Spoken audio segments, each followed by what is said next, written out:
so now that the exhaust is done, we can move on to the clutch, and I'll show you how to do that now. Alright, so the first step to removing the clutch is to remove the bodywork here, and then the third arm support. So before we're going to install the clutch, I'd like to go over the TD-23 3-disc clutch manual. So just basic stuff, but the thing I really want to go over is setting the stall speed. So for the TD-23-2, which is the 2-disc clutch, it is set to 8200 to 9200, and the springs at 0.085.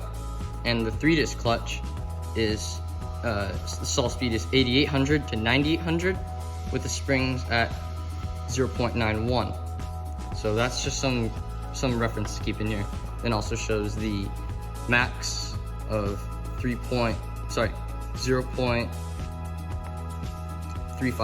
and 0.270, min and max. So here is the TD-23 3-disc clutch, and in it you'll find the Woodruff key, that little guy right there, the clutch itself, and this is the bronze bushing I was talking about. You want to make sure that's lubricated every time you get off the track. Make sure it's all good. The starter nut or starter key. And then this is also important too, the spacer, clutch spacer. So the first step you want to do when putting the clutch in is actually put the spacer on. So if you might be a little hard to see on camera, but there's actually, it's curved here, it's beveled in on one side, and the other side is just flat. So what you want to do is get the curved edge and then face it towards the engine. So put that on like that. Next, what you want to do is get the drum here, slide that on. And the most important part, or one of the most important parts, is you want to get some lapping grease or grinding compound and grind the inside of the clutch here, and grind this taper on the crankshaft, because the crankshaft is not actually straight, it tapers in, which matches the taper of the clutch in here. So I picked up this Loctite clover grinding compound, and you want to just apply a little bit, not a lot. Don't get it on your threads either. Apply it on that taper right there.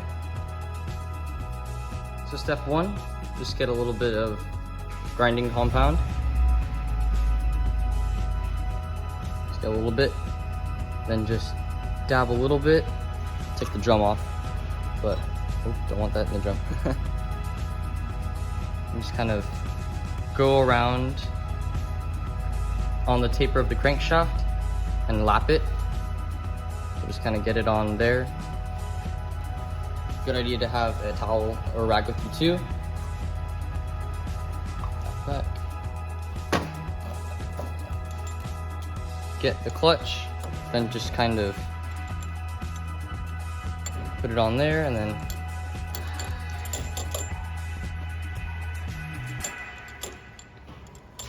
then just kind of lap it like this. Just twist the clutch on the crankshaft, making sure you get all of the grinding compound on there. You'll feel it. It feels like smooth at first second, then all of a sudden it starts to feel a little more coarse. So just lap that on there. So just lap the crankshaft, apply moderate pressure, and by the time you're done, the inside of the clutch here should be dull gray, and the crankshaft should be dull gray as well. Next, you want to use brake cleaner, and then just kind of spray it off in here.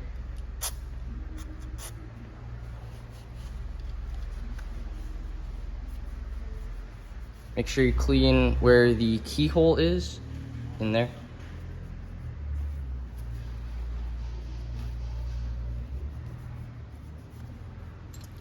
Then also try to clean the inside of the clutch shear with the brake cleaner, just a little bit. I just apply it to the towel, like that, and then just clean the inside. You don't want any of this grinding compound on when you're finished. Make sure you get it as clean as possible. So as you can see, it's dull gray now, and make sure you get all that valve grinding compound out of the little keyhole there. And then this should also be dull gray too. It was black before, and also get it out of the keyhole here as well. So next thing you want to do is take your little half moon key here, place it in on the slot on the crankshaft, like that. Make sure it's leveled out. And then put the clutch on just for alignment to make sure it fits okay.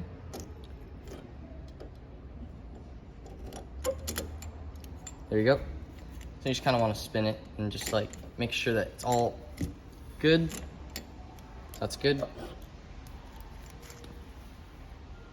One thing you want to note though is if the height of when the half moon key in the crankshaft like that is above a 1/16 of an inch, it's too tall. And what will happen is, I learned this from Fox Valley Kart, shout out to them.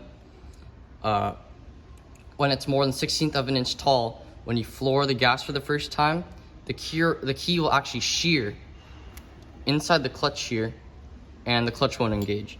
So you want to make sure that this right here, measure it with the caliper, the height from this point right here to the bottom is no more than 1/16 of an inch. Just keep that in mind when you're putting in the key and fitting it up for the very first time. So to make sure that your fitment of the half moon key on the crankshaft is no more than 1/16 of an inch, gently file it. All right, so once you get the key filed on correctly, you want to install your drum here. We'll actually take the key off, then put the drum on right there. Put the key back on like that.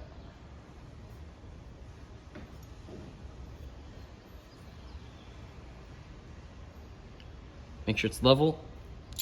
Then get the clutch. Then line it up with the key.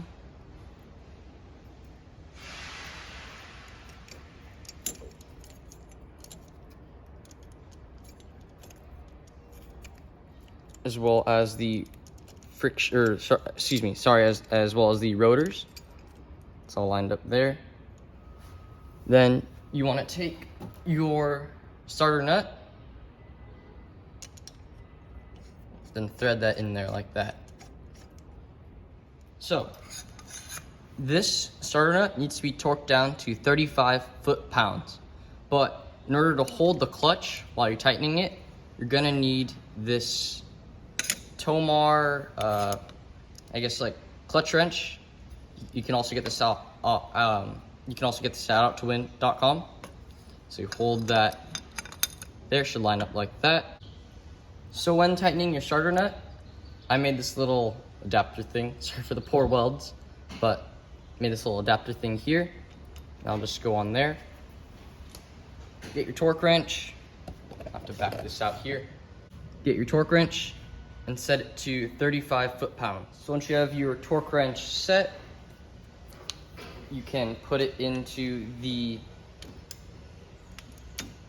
adapter you have, then screw it down. There's 35 foot-pounds. Let off. Take off your wrench. Grab your third arm right here. Line it up with the starter nut. And then screw it back in.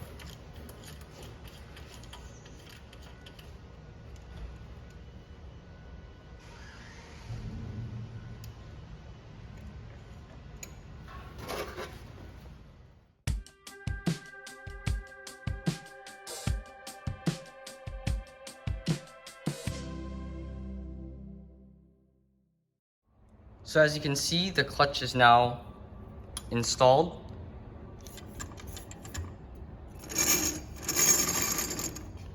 Plays pretty good. So what you want to do after every race or after every time you go on the track, right behind here where the spacer is, you want to put some oil in there. Tomar recommends either chain lube or Tri-Flow. That's another one that you can also use. If you don't do that, this will happen, where the gear or the sprocket will become very thin and pointy, and eventually it will just break. This is actually my last drum, and it wasn't well taken care of. Also, you want to make sure that the discs don't end up like this. They're very shiny and glazed. You don't want that to happen. That just comes from excessive heat. So you just kind of gotta let them cool. So that's about it for the clutch installation, and as well as the exhaust installation too. So I'll just tidy up the cart, and that will be all.